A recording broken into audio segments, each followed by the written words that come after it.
국내 증시 개장까지 2시간가량이 남아 있습니다. 지난주 금요일에 많은 투자자들이 매도에 나서면서 검은 금요일을 보냈었거든요. 과연 월요일장은 어떻게 시작할지 마켓 시그널과 함께 신호 포착해 나가시면 좋을 것 같습니다.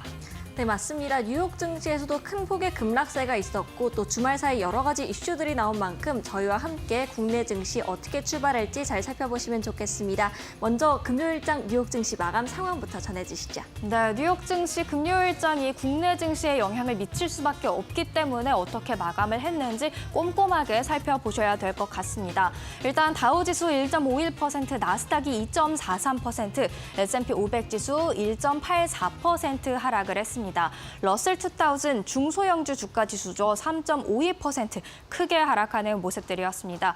이날 비농업 고용 보고서가 나왔었는데 고용도 예상보다 부진했고 실업률은 예상보다 크게 오르면서 지금 경기가 급격하게 식고 있다. 경기 침체 우려가 부각이 되면서 금요일장에도 하락세를 이어가는 모습들이었습니다. 그렇다면 주간 등락률은 어떻는지도 확인을 해보도록 하죠. 다우지수 2.28%, 나스닥이 3.83%, 그리고 S&P 500지수가 2.37% 모두 다 2% 넘는 큰 하락률을 기록한 지난 한 주였습니다. 이에 따라서 나스닥 지수는 조정 국면에 진입을 하기도 했는데요. 지금 고점 대비로 나스닥 지수 10% 이상 하락하는 모습들이 나타났죠.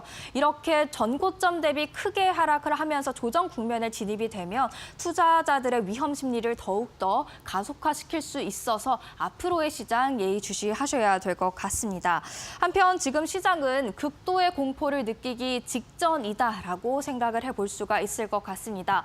변동성 지수입니다. 일명 공포지수라고 불리기도 하는데요. 지난 5일 동안 40% 가까이 급등하면서 23 수준으로 올라왔고요. 그리고 공포와 탐욕 지수도 한번 보시면요. 지금 극도의 공포 직전에 멈춰서 있다는 것을 알 수가 있겠습니다. 8월 들어서 급락하는 25 극도의 공포 기준점이 되는 수준에 매우 가까워졌다는 것을 확인을 해볼 수가 있겠죠. 이런 공포 심리들이 시장에 어떤 영향을 줬는지도 한번 지도를 통해서 확인을 해보겠습니다. 하락을 의미하는 빨강이 지배한 금요일장이었다라는 것을 알 수가 있는데요. M7도 그렇게 호락호락하지 않은 하루를 보냈습니다. 실적 발표했던 애플만 0.7%가량 상승하는 모습이 나타났죠. 그런데 이제 주말 사이에 버핏이 애플의 지분 절반가량을 매도했다라는 소식이 나온 만큼 월요일장에서 애플의 주가 어떻게 움직일지 지켜보셔야겠고요. 그리고 엔비디아도 1.78%로 전날 대비로는 하락폭이 조금은 줄긴 했습니다만 계속해서 하락세 이어가고 있었고요. 또 주말 사이 엔비디아가 올해 4분기에 출시할 것으로 말을 했던 블랙웰의 출시 지연이 예상이 되고 있어서 이 부분에 대해서도 월요일장에서 어떻게 반응을 할지 지켜보셔야 될 것 같습니다. 엔비디아의 공식 입장은 아직까지 나오지 않은 것으로 확인이 되고 있는데요. 확인이 된다면 또 전달해드리도록 하겠습니다.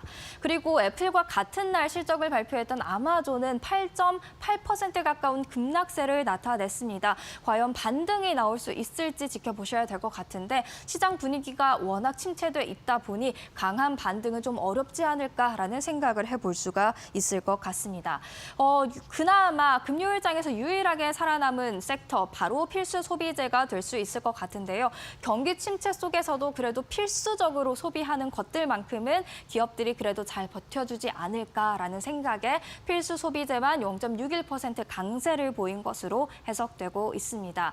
사실 이렇게 최근 들어서 경기 침체, 금리 인하 이 두 키워드를 가지고 시장이 움직였다고 설명을 할 수가 있을 것 같은데요. 섹터별 움직임을 통해 보면 더욱더 확실해집니다. 지난 일주일간 등락률이 되겠습니다.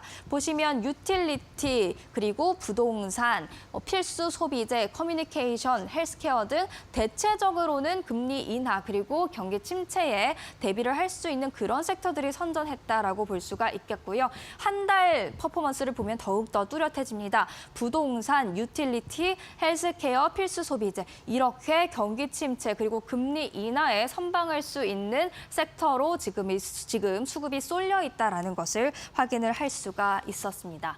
그렇다면 금요일장에서 우리가 끝날 게 아니죠. 앞으로의 시장을 대응을 해봐야 될 텐데 어떤 종목에 대해서 추가적으로 설명해 드릴까 고민을 해보다가 세 가지 종목 가져왔습니다. 인텔 실적 발표 이후 폭락을 했었죠. 뱅크 오브 아메리카가 투자 의견을 역시나 하향 조정했습니다. 언더퍼폼으로 수정을 했는데요. 목표 주가도 23달러로 크게 낮췄죠. 팹리스, 엔비디아, AMD 아니면 파운드리, TSMC 이런 양 측면에서 라이벌들과 겨룰 전략이 안 보인다라고 강도 높게 말을 했고요. 애플은 뱅크 오브 아메리카가 매수 그리고 CT도 역시나 매수 의견을 제시를 했습니다. 각각 AI 인텔리전스에 따른 기대감을 표출하는 모습들이었고요. CT는 목표 주가를 255달러로 상향 조정하기도 했습니다. 아마존 지난 금요일장에서 급락을 했는데 에버코어 ISI 매수 추천하면서 225달러 투자 목표 주가 제시를 했습니다. AWS 아마존 웹 서비스의 성장률에 대한 강한 기대감을 안고 있는 모습들이었는데요. 사실 이 부분 때문에 실적이 좀 실망스러웠던 건데 향후 아마존이 계속해서 AI와 클라우드 이 양측을 잘 가져갈 수 있을지 체크를 해보셔야 될 것 같습니다. 그렇다면 이번 주 또 어떤 일정들이 준비가 돼 있는지 일정 체크해 보겠습니다. 일단 현지 시간 5일에는 7월 ISM S&P 글로벌 서비스업 PMI가 공개가 됩니다. 지금 제조업의 경우는 위축되고 있다는 게 확인이 되고 있는데 여기에 강했던 서비스업마저 위축세로 나온다면 사실 원래 시장 같은 경우에는 청개구리 시장이었기 때문에 좋아하겠지만 지금은 워낙 경기 침체 우려가 강하게 적용되고 있다 보니 좋게 나와야 시장도 좋게 반응할 것으로 보여지고 있습니다. 샌프란시스코 연은 총재의 연설을 통해서도 지금 경기에 대해 어떻게 판단하고 있는지 확인할 수 있을 전망이고요. 그리고 현지 시간 6일과 7일 날 대거 실적 발표가 예정이 되어 있는데요. 특히 캐터필러 실적에 주목을 하시면 좋을 것 같습니다. 중장비를 판매하는 업체가 되겠는데 경기 가늠자라고 할 수 있을 정도로 경기에 민감하게 실적이 반응하기 때문에 캐터필러의 가이던스를 보면 또 경기 침체 여부에 대해서 자세한 이야기를 알 수 있을 것으로 보여집니다. 목요일 날 역시나 마찬가지로 주간 신규 실업보험 청구자 수가 나옵니다. 가장 빠르게 고용시장의 트렌드를 반영하는 지표이기 때문에 주목을 해보셔야 될 것 같고요. 리치먼드 연은 총재의 연설도 예정이 돼 있습니다. 월요일부터 목요일까지는 빠르게 달려가는데요. 금요일에는 주요 지표 발표가 없습니다. 그래서 이 일정들을 금요일장에서 어떻게 소화해 나가는지 집중해 보시면 좋을 것 같습니다. 이렇게 검은 금요일 정리를 해봤고요. 이번 주 주목해야 될 이슈들까지 체크를 해봤습니다.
네, 뉴욕 증시에 이어서 금요일장 국내 증시 마감 상황부터 월요일장 눈여겨보면 좋을 만한 이슈 두 가지까지 함께 알아보겠습니다.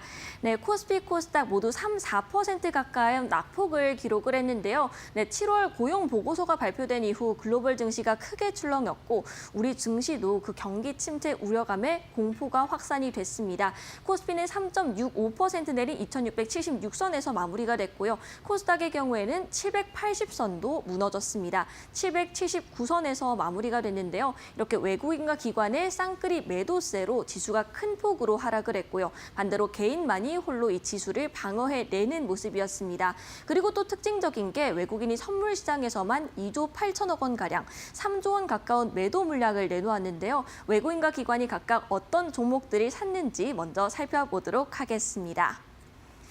네, 외국인 순매수 탑5부터 살펴보시면요. 특징적인 게 한미반도체, 테크윙, 리노공업, 이오테크닉스까지 반도체 종목들이 다수 보입니다. 사실 금요일장 반도체주가 큰 폭의 조정을 받았습니다. 간밤 뉴욕 증시에서 그 기술주들의 급락으로 인한 영향 때문이었을 것으로 풀이가 되는데요. 외국인들의 강한 매수세에도 불구하고 한미반도체와 테크윙은 두 자릿대 낙폭을 기록을 했습니다. 외에도 제약 쪽에서는 삼성바이오로직스 그리고 삼천당 제약 까지 이름을 올리고 있고요. 외에는 재룡전기, LS일렉트릭, 삼성중공업을 확인할 수 있습니다. 그리고 외국인이 금요일장에서는 순매수한 종목을 그렇게 많이 확인하기는 힘들었던 게 외국인과 기관 쪽에서 자금이 많이 출회됐기 때문이고요. 오히려 좀 고점 신호가 온 종목들, 큰 폭으로 한동안 올랐던 종목들을 중심으로 매도 물량이 강하게 나왔습니다. 대표적으로는 HT, 현대일렉트릭, SK하이닉스 정도를 들어볼 수가 있겠고요. 이어서 기관 순매수 탑5도 살펴보겠습니다. 네, 시장이 크게 조정을 받는 와중에도 선방했던 게 바로 2차 전지, 통신, 엔터 정도가 될 텐데요. 실제로 기관 순매수 상위 탑5에도 포스코 퓨처엠, 그리고 에코프로비엠, 에코프로, LG에너지솔루션까지 2차 전지 종목들을 다수 확인을 할 수가 있습니다. 그 원인을 한번 살펴보면요. 이미 너무 크게 내렸다라고 시장이 판단을 하고 있기 때문에 과대 낙폭에 따라 반발 매수세가 유입이 된 것으로 풀이가 되고요. 또 오히려 반도체 쪽의 수급이 이 2차 전지 쪽으로 이동한 것이 아니냐라는 풀이도 나오고 있습니다. 그리고 하이브 엔터즈도 이름을 올리고 있고요. 또 SK텔레콤이 소폭 상승하면서 현재 4위에 이름을 올리고 있습니다. 이 SK텔레콤의 경우에는 경기가 좋지 않을 때에도 주가 변동성이 적고요. 또 꾸준한 배당을 하는 기업으로도 알려져 있습니다. 그렇기 때문에 이 통신주가 경기 방어적인 성격을 띠고 있습니다. 이렇게 시장에 크게 조정을 받을 때는 지속적으로 이 경기 방어주들의 흐름이 좋을 수 있으니까요. 좀 살펴볼 필요가 있겠습니다. 네, 이렇게 외국인과 기관이 어떤 종목들을 많이 담았는지 저와 함께 짚어봤는데요. 이어서 시장에서 크게 움직였던 특징주들로 넘어가 보겠습니다. 네, 먼저 코로나19 관련된 이슈부터 살펴보겠습니다. 코로나19 변이 바이러스 빠르게 재확산이 되고 있습니다. 우리 국내에서만 4주 동안 입원 환자가 5배 급증했다고 하고요. 외에도 북미나 일본 쪽으로 빠르게 퍼지고 있는 상황인데요. 실제로 우리 국내 증시에서 먼저 반응하고 있는 건 바로 이 진단키트 관련된 종목들입니다. 그 중에서도 대표적인 게 바로 수젠텍 25% 급등세를 기록을 했고요. 외에도 랩지노믹스가 15%대 상승률을 보였습니다. 그리고 이 셀리드의 경우에는 코로나19 관련 임상 3상 시험이 순항 중이다라는 소식이 보도가 되면서 연일 급등세가 나오고 있는 종목이기도 한데요. 이 코로나19뿐 아니라 이제 백일해나 마이크로플라즈마 폐렴, 독감 등 여러 감염병이 현재 동시 유행 중에 있습니다. 하반기 들어 제약바이오 종목들이 굉장히 뜨거운 모습을 보이고 있는데 이런 이슈들이 계속해서 힘을 실어줄지도 살펴보시고요. 이어서 중동 리스크 관련된 종목도 알아보겠습니다. 네, 한의회의 피살 사건 이후로 중동 긴장감이 다시 한번 부각이 되고 있습니다. 이에 따라 반사 수익을 받을 수 있는 기업이나 종목들 또는 이제 유가나 곡물 가격이 오름에 따라 함께 상승하는 종목들이 시장에서 부각을 받고 있는데요. 먼저 방산주부터 살펴보도록 하겠습니다. 이 방산주 중에서는 대성하이텍이 29.88% 가격 제한폭까지 올랐습니다. 이 대성하이텍의 경우에는 이 이스라엘의 최대 방산업체에 부품을 공급하는 업체이기도 하죠. 그리고 외에도 휴니드가 16%, HVM이 7.83% 상승했는데요. 이 방산주들은 2분기 호실적을 기록하면서 이 다수 업체들이 어닝 서프라이즈를 기록한 바가 있습니다. 이뿐만이 아니고요. 하반기 그리고 내년에도 꾸준히 좋을 것이라는 전망이 나오고 있는데요. 앞으로도 수주 모멘텀, 수출 모멘텀은 계속될 것으로도 보입니다. 그리고 미국 대선에 따른 수혜주로도 꼽혀 있는데요. 트럼프가 자국 우선주의 기조를 가지고 있기 때문에 이에 따라서 방산이나 방위 쪽 비용이 늘어날 것이라는 전망이 나오고 있기 때문입니다. 다음으로는 이제 유가 관련된 종목들 살펴보겠습니다. 네, 유가 관련주로 빠질 수 없는 게 바로 이 한국석유죠. 13% 올랐고요. 그리고 흥구석유까지 3%대 상승률을 기록을 했습니다. 중동 전세가 악화되면서 국제유가가 목요일장부터 연이틀 급등세를 기록을 했는데요. 다만 금요일장 마감 이후에 어느 정도 국제유가가 다시 진정이 됐다는 점, 오늘장 이 관련 종목들의 시세가 추가적으로 나올 수 있을지 살펴볼 필요가 있겠습니다. 네, 마지막으로는 편의점주 살펴보겠습니다. 네, 편의점주의 경우에는 한동안 주가가 굉장히 부진한 흐름을 보였다가 금요일장 소폭 반등에 성공을 했습니다. GS 리테일이 4% 그리고 우리가 CU로 친숙한 업체죠. BGF 리테일은 3%가량의 상승세를 기록을 했는데요. 일단 8월 극성수기에 접어들기도 했고요. 거기에 이제 파리올림픽 시즌까지 겹쳤습니다. 그리고 폭염이 정말 2018년 이후 최악의 여름이다라고 꼽힐 정도로 40도의 무더위가 이어지고 있는 상황인데요. 이에 따라 빙과류가 시장에서 큰 폭으로 오르고 있고 함께 편의점주도 엮여서 주목을 받고 있는 것으로 풀이가 됩니다. 그럼 월요일장 어떤 이슈들을 눈여겨보면 좋을지 첫 번째 이슈부터 확인해 보겠습니다. 네, 첫 번째 이슈, 민주당의 해리스 후보가 확정이 됐습니다. 이에 따라 대선 판세가 요동친다라는 이슈로 준비를 했는데요. 일단 이 그림부터 함께 살펴보겠습니다. 대선 지지율을 나타낸 표인데요. 사실 여론조사에서 해리스 부통령이 트럼프를 앞서고 있다라는 소식이 보도가 됐습니다. 다만 이 폴리마켓에 따르면 현재 트럼프가 52%, 카밀라가 46% 정도로 카밀라가 약간 뒤쳐져 있긴 하지만 초박빙을 펼치고 있다 정도로 확인해 볼 수가 있겠고요. 이후 대선 일정에서는 이제 다다음 주 월요일부터 민주당의 전당대회가 열립니다. 시카고에서 열리고요. 그리고 9월 4일에 트럼프가 폭스뉴스가 주최하는 TV 토론을 제안을 했습니다. 해리스는 이를 받아들였고요. 그런데 여기서 또 문제가 되는 게 바로 이 9월 10일입니다. ABC가 주최하는 2차 토론이 원래는 바이든 대통령과 예정이 되어 있었는데 이 부분에 대해서 현재 트럼프가 치열한 신경전을 벌이고 있기 때문에 불발 가능성도 나오고 있습니다. 11월 5일 대통령 선거까지 3개월여간 남았는데 이 대선에 대한 판도가 계속해서 어떻게 바뀔지 살펴보셔야겠고요. 현재 해리스의 러닝메이트는 2파전으로 압축이 됐습니다. 그 중에서도 조지 셔피로 펜실베니아 주지사가 조금 더 우위에 있는 상황이고요. 해리스 관련된 종목으로는 마리화나 비범죄화 이력 추진한 바 있습니다. 이에 따라 대마초 관련된 종목들이 시장에서 크게 올랐고요. 외에도 낙태를 지지한다는 소식, 친환경 정책 지지한다는 소식에 따라 이 관련주들까지 눈여겨볼 필요가 있겠습니다. 네, 관련된 종목들 바로 살펴보겠습니다. 네, 에머리지가 1.71%, 오성첨단 소재가 1.42% 이 두 종목들만 빨간불을 켠 채로 마무리가 됐고요. 그리고 화일약품, 우리바이오는 각각 4%대 낙폭을 기록을 했습니다. 시장에서 연일 이 마리화나 관련된 테마가 거래량 상위 종목들의 이름을 올리곤 있습니다만 주가 변동성도 굉장히 심하고요. 급등락을 이어가고 있기 때문에 조금 신중한 접근이 필요하겠습니다. 그리고 현대약품의 경우에는 낙태 관련된 종목입니다. 임신 중절 관련된 의약품을 이제 국내에 도입한다는 소식과 함께 이 해리스 관련된 종목으로 엮여 있는데요. 금요일장에서는 6%대 꽤나 깊은 낙폭을 보였습니다. 두 번째 이슈도 바로 확인해 보시죠. 네, 세계로 뻗는 K방산입니다. 앞서 이제 방산주가 금요일장에서도 좋았다라는 말씀을 해드렸는데 주말 사이에 추가적인 모멘텀이 하나 더 전해졌습니다. 한화 에어로스페이스가 폴란드 K9 2차 계약을 코앞에 두고 있다는 소식입니다. 정확하게 살펴보면 이제 폴란드가 지난달 금융권 제한 요청서를 접수를 했다. 그런데 이 규모가 무려 3조 4천억 원이다라는 것이 보도가 주말 사이 됐습니다.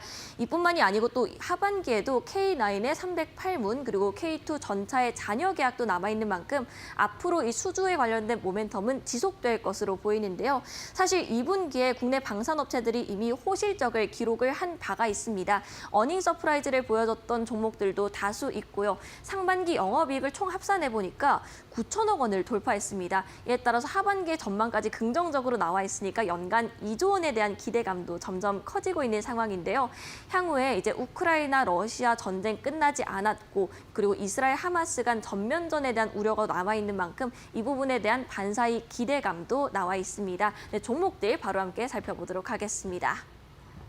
네, 한화시스템, LIG 넥슨, 한국항공우주, 현대로템, 한화에어로스페이스까지 모두 하락으로 마감을 했습니다. 그 내에서도 가장 깊은 낙폭을 보였던 건 한화에어로스페이스 4.78% 내렸는데요. 이 폴란드 K9 관련된 모멘텀을 안고 있기 때문에 오늘장 상승 전환에 성공할 수 있을지 살펴볼 필요가 있겠습니다. 그리고 한화시스템 그리고 한국항공우주까지 2분기에 굉장한 호실적을 발표한 기업들이기 때문에 하반기 추가적인 모멘텀도 눈여겨보시기 바라겠고요.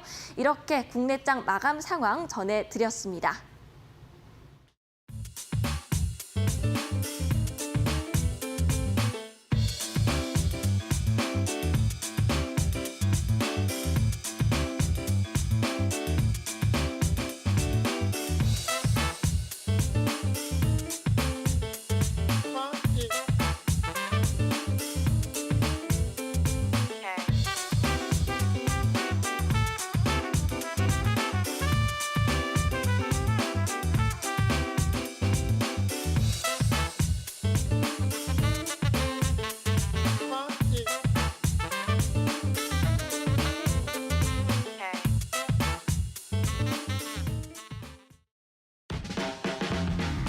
네, 여러분 주말 잘 보내셨습니까? 8월 5일 월요일입니다. 이데일리 TV 뉴스 브리핑 시작하도록 하겠습니다.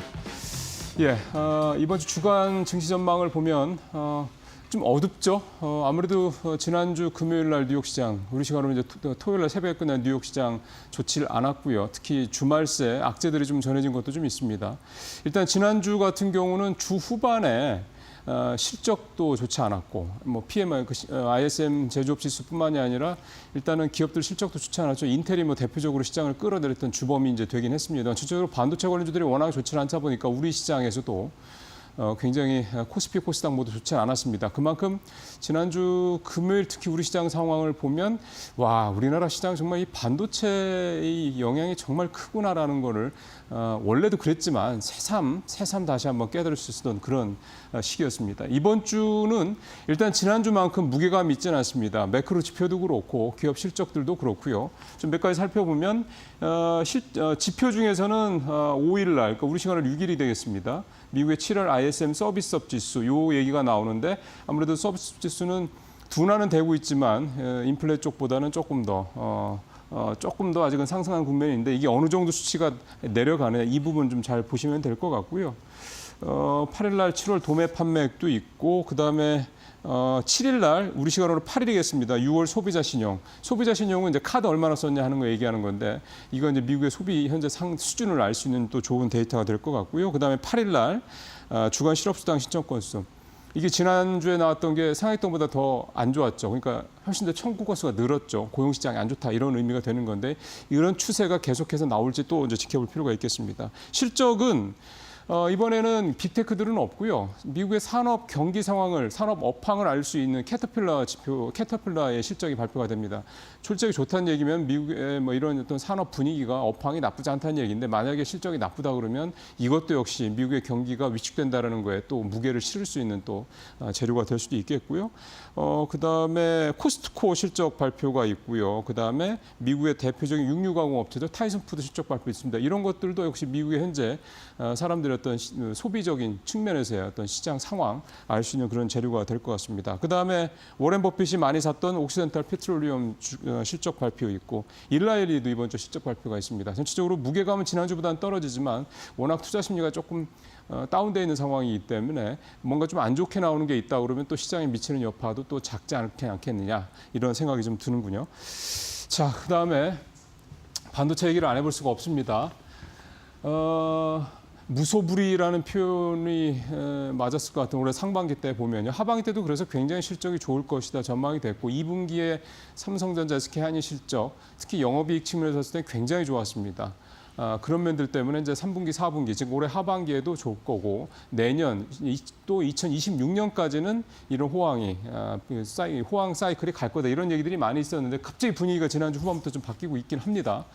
이런 상황에서 이제 엔비디아가 주말에 악재가 하나 나왔죠. 엔비디아의 차기 이제 AI 반도체, AI 칩인 이 블랙엘 이게 출시가 그러니까 설계 과정에서 뭐 결함이 발생을 해서 출시가 한 3개월 정도, 그러니까 한 분기 정도 뒤로 밀릴 수 있다 이제 이런 기사가 나오면서 주말에 이런 얘기가 나오다 보니까 당연히 이제 월요일날 먼저 문을 여는 이제 우리 시장에 이 반도체 관련주, 엔비디아 관련주, 특히 아무래도 SK하이닉스가 될 것 같습니다.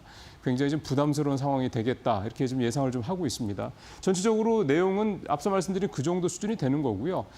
여기서 이제 중요한 거는 SK하이닉스가 지난주에 주가가 많이 떨어져 10%가 넘게 떨어졌고 그렇게 되다 보니까 17만 원대까지 떨어진 상황이기 때문에 표에서 보시는 것처럼 이런 SK하이닉스의 낙폭에 더 어떻게 보면 이제 무게가 실리는 상황으로 갈 것이냐 이제 이런 부분이 될 것 같고요. 반면에 삼성전자는 상대적으로 아직은 엔비디아의 HBM 납품이 되고 있는 상태는 아니기 때문에 공식적으로 그래서 이 부분이 좀 덜할 것 같긴 한데 전체적으로 분위기 지난주 상황을 본다면 같이 떨어질 가능성, 낙폭의 차이는 있겠습니다. 그럴 수 있고요. 이 엔비디아 관련해서 조금 더 부연해서 좀 말씀을 드리면 일단 B100 B200, 그러니까 이 블랙엘 제품의 출시가 4분기에 예정이 돼 있고요. 일단 4분기에 출시가 되더라도 처음부터 시장 그 점유율이 크지는 않죠. 그러니까 전체 엔비디아의 어떤 매출에서 차지하는 이 블랙엘이 차지하는 비중은 아무래도 처음이니까 많지 않습니다. 이런 점들을 좀 감안할 필요가 있겠고 연기되는 건 맞을 수 있는데 중요한 거는 이 연기됐을 때 엔비디아의 매출이 줄어들 것이냐, 엔비디아의 영업이익률에 어떤 영향을 미칠 것이냐, 바로 이제 이 부분을 좀 더 중요하게 봐야 될 거라는 생각이 좀 드는데요. 지금 일단 이 매출이 이것 때문에 블랙엘 출시가 지연되는 것 때문에 엔비디아의 매출이 급격하게 줄어들 것이냐, 이 부분은 아니라고 봐야 될 것 같습니다. 왜냐하면 현재 주력인 H100과 H200의 수요가 워낙에 많기 때문에 일단은 이 부분이 매출을 충분히 커버해 줄 수 있어서 일단은 엔비디아의 매출이 급격하게 줄어들거나 이런 부분은 문제가 없을 것이다. 이런 생각을 해볼 필요도 있을 것 같고요. 또 이제 블랙엘의 출시가 4분기에 되다 보니까 이게 매출 차지하는 비중이 상대적으로 높지 않고 물론 뭐 향후 기대감, 전망이 좀 떨어지는 거는 그건 뭐 분명히 맞습니다. 그다음에 이제 SK 하이닉스 같은 경우도 말씀하신 대로 H100과 H200의 수요가 굉장히 좋기 때문에 여기에 HBM이 계속 들어가고 있지 않습니까? 그렇기 때문에 HBM의 수요가 갑자기 줄어든다든가 이런 부분들에 대해서는 큰 문제는 없을 수 있다. 다만 수치상으로는 대단히 급격하게 떨어진 이런 게 없다 손 치더라도 결국은 이런 것들이 순항을 할 것이라는 것에 대한 기대감, 이런 낙관적인 기대감의 훼손은 불가피하다. 이렇게 좀 볼 수가 있을 것 같습니다. 자, 이제 밥캣 로보틱스 합쳐야 기업 가치 뛴다. 지난달에 두산그룹 사업재편에서 나왔던 이 사업재편 얘기가 발표가 됐던 게 11일이었습니다. 근데 지난주 주말에 이 밥캣과 로보틱스 그다음에 에너빌리티죠. 이 3사, 이 관련된 3사 CEO들이 주주소환 형태로 이번 사업 재편의 의미에 대해서 설명을 하고 그다음에 그 사이에 주가가 떨어진 부분에 대해서 주주들한테 미안하다 이렇게 사과라는 내용이 나왔습니다. 이게 무슨 기자회견이냐 이런 게 아니고 주주소환 형태로 나왔기 때문에 아무래도 그 효과는 좀 덜할 것 같다 생각이 들긴 합니다만 시장에서 좀 이 두산을 바라보는 그 굉장히 좀 부정적인 시선에서 말이죠. 어쨌든 이 3사 CEO들의 얘기를 종합을 해보면 새로운 건 없습니다. 그러니까 에너빌리티는 원전 열심히 하겠다. SMR 수주가 더 늘어날 것 같다. 이런 희망적인 얘기를 했고 밥캣 대표 같은 경우도 주가 기준으로 봤을 때 이 주식 교환 비율 큰 문제 없다. 뭐 똑같은 얘기하는 거죠. 그다음에 로보틱스 같은 경우 밥캣이랑 합쳐져서 시너지가 굉장히 많이 날 것이다. 기업 가치가 현재보다 30배 정도 늘어날 것이다. 다시 이제 장밋빛 어떤 희망에 대한 얘기들을 주로 했고요.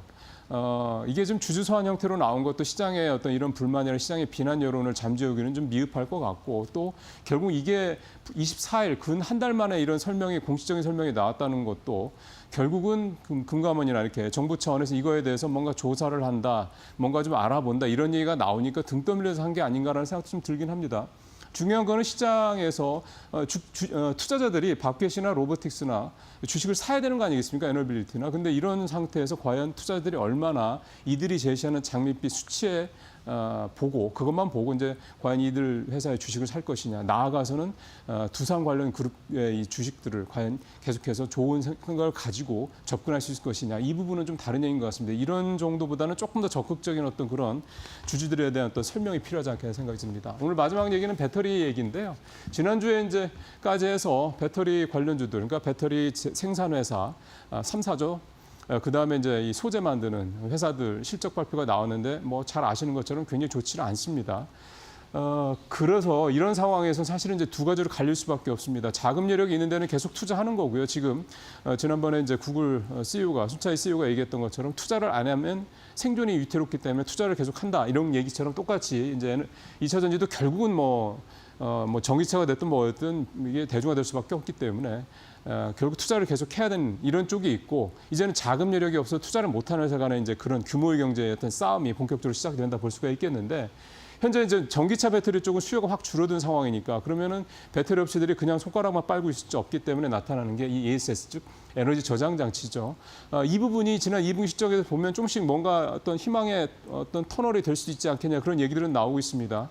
소재 회사는 에코프로비엠 같은 경우도 85%나 2차 전지 쪽 수치적이 늘어났고요. 그다음에 LG 엔솔도 그렇고 삼성 SDI도 그렇고 에너지 저장 장치 쪽에서 매출이 분명히 늘어나고 있습니다. 물론 전체 매출을 차지하는 비중이 높지는 않은 건 사실이지만요.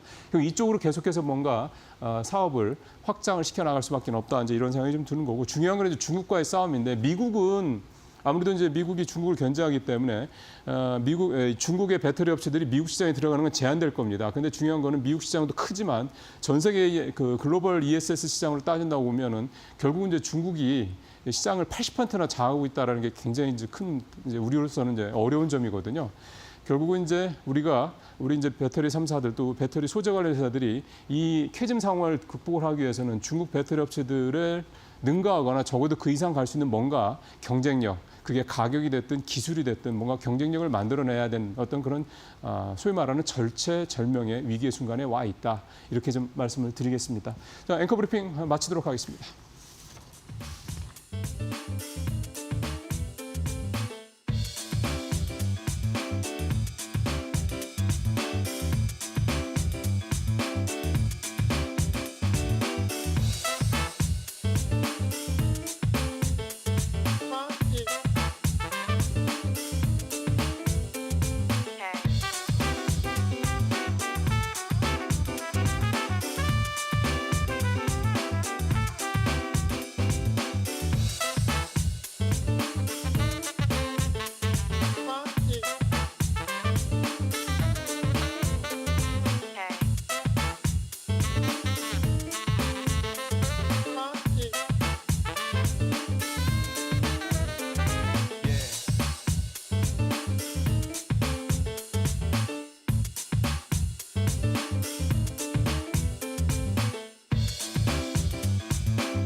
정말 어디까지 떨어지는 걸까요? 이 질문과 함께 한숨이 나오는 시장이 이어지고 있습니다. 그래서 오늘 마켓 비하인드 시간이 더 중요할 것 같은데요.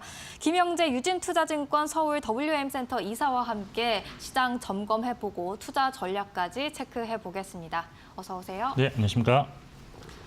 네, 정말 그야말로 검은 금요일을 보냈습니다. 국내 증시도 그렇고요, 뉴욕 증시도 그렇고요. 금요일장에서 모두 다 많이 빠졌는데 지금의 시장 어떻게 점검을 할 수 있을까요? 네, 지난주 금요일도 많이 빠졌지만 사실 한 주 동안에도 흐름은 그렇게 롤러코스터를 좀 탔다라고 볼 수 있는데 지난주 시장 코스피가 한 2%, 코스닥은 2.3, 그리고 나스닥이 3.4% 마이너스 수익률을 기록했는데 사실 지수 자체 하락도 그렇게 큰 편이었지만 종목별로는 오히려 더 크게 더 하락한 종목들이 많았습니다. 예를 들어서 SK 하이닉스 같은 경우는 한 주 동안에 등락을 반복하면서 9.7% 하락했고요. 인텔 같은 경우는 미국의 인텔 같은 경우는 31.5% 하락하는 그런 기록을 보였고 아마존이 8%, 엔비디아 5.1% 하락하는 등 구체적으로 본다면 AI와 좀 관련된 종목들의 하락폭이 좀 컸다라고 볼 수 있는데 이렇게 시장이 또 다시 하락하게 된 가장 큰 원인은 경기 침체와 관련된 어떤 합리적 의심을 할 수 있는 그런 지표들의 발표가 되었기 때문인데 미국의 ISM 제조업 지수가 지금 46.8을 기록했는데 이것이 시장 예상치를 상당히 크게 하락한 것이고 미국 실업률 같은 경우도 지금 4.3%로 나타나면서 경기 침체 구간임을 설명해주는 어떤 샤암룰 조건에 부합한 것이 시장 하락의 촉매제를 좀 했다라고 볼 수 있습니다. 그리고 인텔과 아마존의 실적 부진에 따른 그에 대한 또 주가 하락이 또 미국 시장 전체의 어떤 하락을 좀 촉발했지 않았나 보는데 저는 개인적으로 일단 수급적 요인이 좀 더 작용했지 않았나라고 보고 있습니다. 그 이유는 저는 지난 시간에도 잠깐 말씀드렸지만 엔화가 이제 강세로 전환되면서 7월 중순부터 엔캐리 트레이드 청산이 나타났고 여기에 이제 일본 중앙은행이 기준금리를 인상한 것이 또 확정을 짓고 여기에 이제 청산이 좀 더 가속화되지 않았을까 하는 생각이 있고요. 또 미국 연준의 금리 인하가 이제는 확실시된다는 그런 발언을 거의 확정지으면서 미국 국채 금리 하락이 나타났는데 이에 어떤 주식에서 채권으로의 자금 이동이 나타나면서 빅테크 일부 종목에 대한 자금이 좀 급격하게 빠져나가지 않았을까 하는 그런 생각을 하고 있습니다.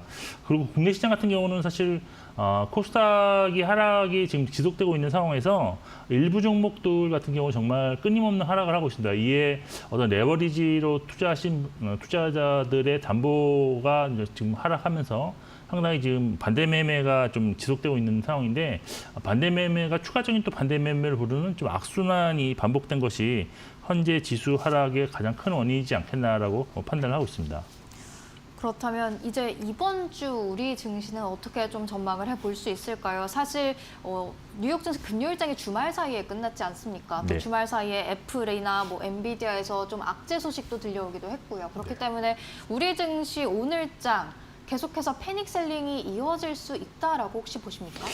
일단 그 지난주 금요일 날 그 하락을 좀 많이 했지만 그나마 이제 하나 좀 지켜봐야 된다고 생각했던 것이 이제 7월 미국 고용 상황이었는데 이것이 지금 예상보다 더 안 좋게 나오면서 어떤 그 미국 시장의 그런 시장 하락을 불러일으키고 그러한 여파가 오늘까지는 이어질 수 있다라고 일단 보고 있습니다. 일단 전반적으로 이제 지수상으로도 코스피하고 코스닥의 양지수상의 어떤 주요 지지선이 단기적으로 무너진 상황이고요. 코스닥은 여기에 또 중기 추세마저 이탈한 상황에서 정말 어떤 지지선을 찾기 좀 힘든 구간이라고 보고 있는데 그나마 이제 코스피 같은 경우는 아직까지는 중기 추세가 상승을 유지하고 있는 상황에서 주요 지지선이라고 볼 수 있는 선이 한 2610선 정도에 지금 형성되어 있습니다. 그래서 2610선까지는 단기적으로 이게 가능할지 안 가능할지는 좀 시간을 지켜봐야 되겠지만 일단 가능하다는 전제하에 좀 이런 것을 좀 열어두시고 대응하실 필요가 있고 과연 그러면 2610선의 주요 지선을 깨고 가는 그런 시장 상황이 연출될 것인가에 대해서는 조금 물음표가 좀 인상합니다. 왜냐하면 보통 이런 주요 지선을 깨고 내려갈 때는 어떤 과거의 금융위기라든지 코로나 팬데믹 출현과 것 같은 시장 시스템 리스크가 발생한 상황일 때 이런 게 나타났었는데 과연 지금 이 시스템 리스크가 발동할 만한 정도의 악재가였는지에 대해서 좀 따져봐야 될 것 같습니다. 저는 개인적으로 볼 때는 이번 지수 하락폭이라든지 아니면 반대 매매가 출현되는 이런 수준 정도가 과거 아주 폭락을 유발했던 수준은 아니라고 일단 보고 있고요. 또 실적이 현재는 상승하는 구간에서 실적은 상당히 잘 나오고 있다는 점에서 시스템 리스크로 발전되지는 않을 걸로 보고 있습니다. 그래서 따라서 여기에 또 이제 주말 사이나 이제 나온 얘기는 미국의 경기 침체감의 우려감이 좀 더 심해질 경우에는 연준이 다음 FOMC에서 빅스텝을 밟을 가능성을 좀 얘기가 좀 나오고 있고요. 또 어떤 일부 의견이지만 임시 회의를 열어서 금리 인하를 단행할 가능성까지 지금 거론되고 있는 그런 상황이기 때문에 시장이 추가 하락할 경우에는 연준의 적극적인 대응을 기대하는 저점 매수세가 충분히 유입될 수 있다고 저는 생각을 하고 있는 상황입니다. 네. 네, 충분히 반등의 기회도 나올 수 있을 수도 있다라는 이야기를 해주셨는데 일단 최근 증시는 변동성이 참 큽니다. 이런 가운데 저희는 어떤 대응 전략을 가져가야 할까요? 네, 일단 제가 이제 서두에 말씀드린 저는 이번 하락이 시스템 리스크로 발전될 수 있는 상황은 아니라는 전제하에서 현재 지수대에서 추가적인 어떤 매도를 해서 현금화하기에는 일단 늦었다라고 저는 보고 있는 상황입니다. 따라서 여기서 이제 추가 하락하더라도 반등은 분명히 나올 수 있는 구간으로 진입하고 있는 상황이기 때문에 만약 오늘 추락해서 코스피가 2650선을 좀 이하로 내려갈 경우에는 어떤 낙폭과대 위주 종목 위주로 좀 적극적으로 대응하는 것이 좀 필요하지 않을까라고 좀 판단을 하고 있는 상황이고요.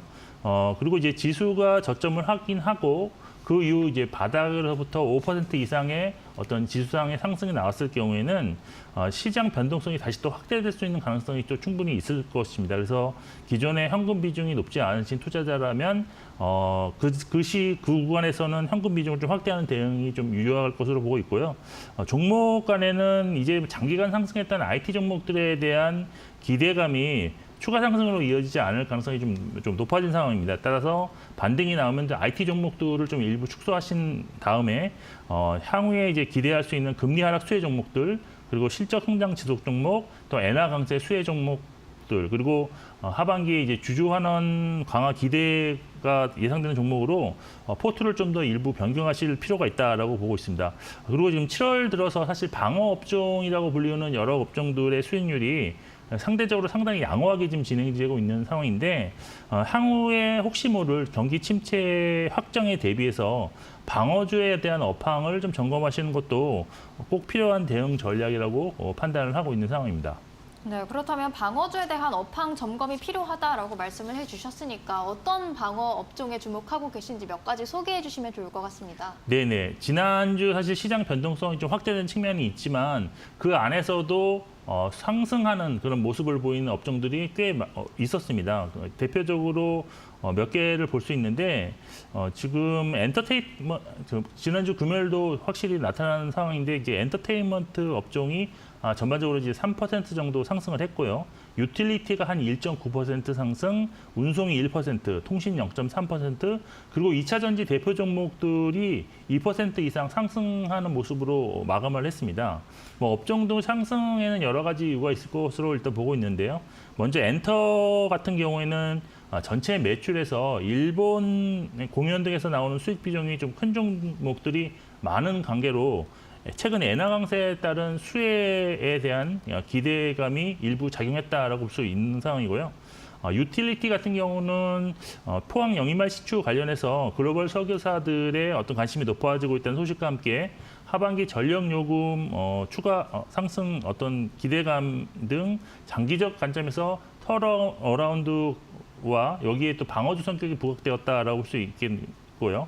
또 제가 지난 이 시간에 말씀드린 운송 같은 경우에는 하마스 지도자 피살에 따른 중동에서의 어떤 지정학적 리스크에 따른 어떤 해상운임 상승 같은 수혜가 기대될 수 있었다고 보고 있고요. 또 이커머스 사태에 따라서 지금 택배 회사들의 수혜가 좀 기대되는 종목들이 있어서 일부 종목들의 상승이 나타나는 모습이 나타났습니다. 그리고 이제 2차 전지 같은 경우는 사실 아직까지 펀더멘탈 개선이라든지 이런 것이 나타나고 있지 않지만 2분기가 좀 실적 바닥이라는 공감대 형성과 외국인과 기관 매수세가 유입되면서 상당히 좀 바닥 탈출 움직임 이런 시도가 좀 나타났다고 보이고 통신주 같은 경우는 사실 7월 초반부터 상당히 주가 흐름이 좋은데요. 전통적으로 대표적인 방어업종 매력이 좀 부각되었다라고 보고 있고 수급 개선도 상당히 좀 크게 나타나고 있는 중입니다. 결국 시장이 불안정한 흐름을 지속될 경우에는 하반기에 방어주로서 포트의 편입 비중이 증가할 수 있기 때문에 시장 방향성에 관계없이 좀 관심이 필요한 시기로 진입하고 있다라고 결론을 내리도록 하겠습니다. 네, 2차 전지도 외국인 기관 다 최근 들어서 관심을 보이고 있고요. 또 통신주도 기관 쪽에서 관심을 나타내고 있는데 통신이 수급적으로 매력이 좀 있다라고 말씀을 해주셨으니까 통신 업종 관련해서 투자 포인트 저희가 잡아갈 게 있을까요? 네, 사실 코스피의 통신 업종이 올해 8.1% 업종 지수 상승했는데 상당히 코스피 대비는 조금 좋은 수익률을 기록하고 있습니다. 올해 초반 같은 경우는 사실 저 PBR 밸류에이션 밸류 프로그램 수혜 업종으로 상승했다가 다시 하락하는 모습이었는데 또 최근에는 전체 시장 조정 흐름에 방어주 성격이 부각되면서 좋은 흐름이 유지된다고 볼 수 있습니다. 사실 통신주 같은 경우가 경기와 크게 상관없이 안정적인 실적이 나오는 대표적인 방어주인데요. 실제 국내 통신 3개사의 2022년부터 2025년까지의 3개년 영업이익 증감률 예상 평균이 2.8% 증가로 큰 변동성은 보이지 않는 상황입니다. 단기적으로 이번 주 SK텔레콤을 시작으로 이동통신 3개사 모두 2분기 실적을 발표하는데 전년 대비로는 조금 미달할 것으로 보이지만 그래도 시장 기대치를 좀 소폭 넘어서는 양호한 실적을 예상하고 있는 중입니다.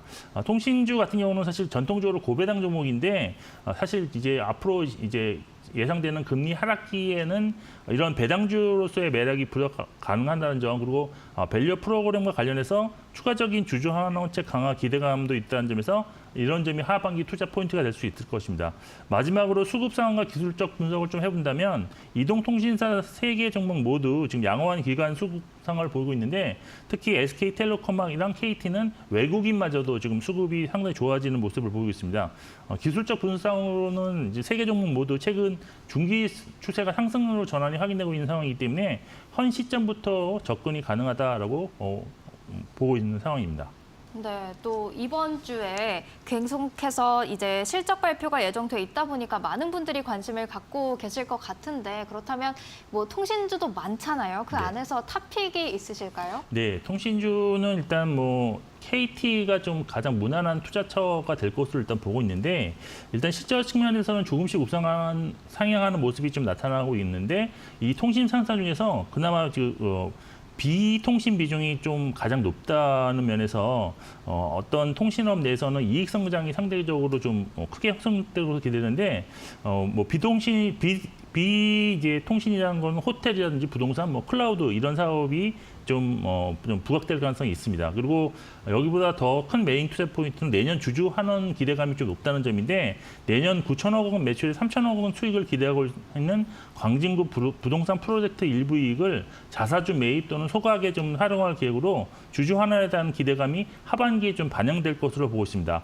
올해 배당 수익률은 5.5%로 그렇게 높지 않은 편이지만, 그렇지만 이제 배당 기준일 변경으로 내년 3분기 그리고 내년 1분기 기준일이 내년 3월 말에 집중된다는 점에서 어떤 상당히 좀 매력이 좀 있지 않을까라고 있고, 최근에 외국인이 올해 지금 3,200억 원 누적 순매수를 기록하면서 통신 3사 중에서 가장 차별화된 외국 순매수가 있다는 점도 긍정적인 투자 포인트가 될 수 있을 것 같습니다. 네, KT를 꼽아주셨습니다. 비통신 부문의 성장이 예상이 되고 또한 주주 환원 기대감까지도 가져갈 수 있다라는 이야기를 해주셨습니다. 오늘 경기 침체에 대비해서 또 변동성이 큰 시장 속에서 어떻게 대응하면 좋을지 전략들 살펴봤습니다. 지금까지 김영재 유진투자증권 서울 WM센터 이사와 함께했습니다. 오늘 말씀 감사합니다.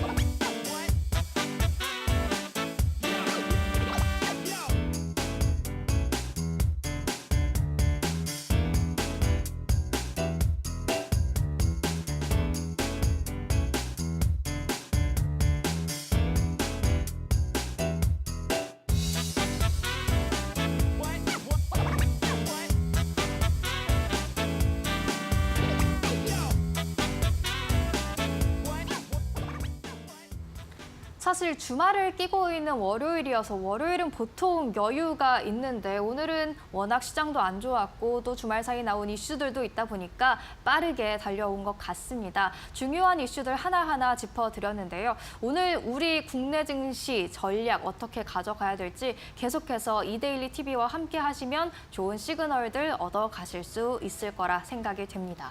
맞습니다. 저희가 여러 가지 이슈들을 살펴보면서 좀 여러 가지 우려감들이 나와 있는 것을 확인을 했는데, 그럼에도 우리 증시가 강한 빨간불, 강한 반등을 큰 채로 좀 진행이 됐으면 좋겠다라는 생각이 듭니다. 계속해서 개장 전 투자 전략도 이데일리 TV와 함께 해주시고요. 시청해주신 여러분 고맙습니다.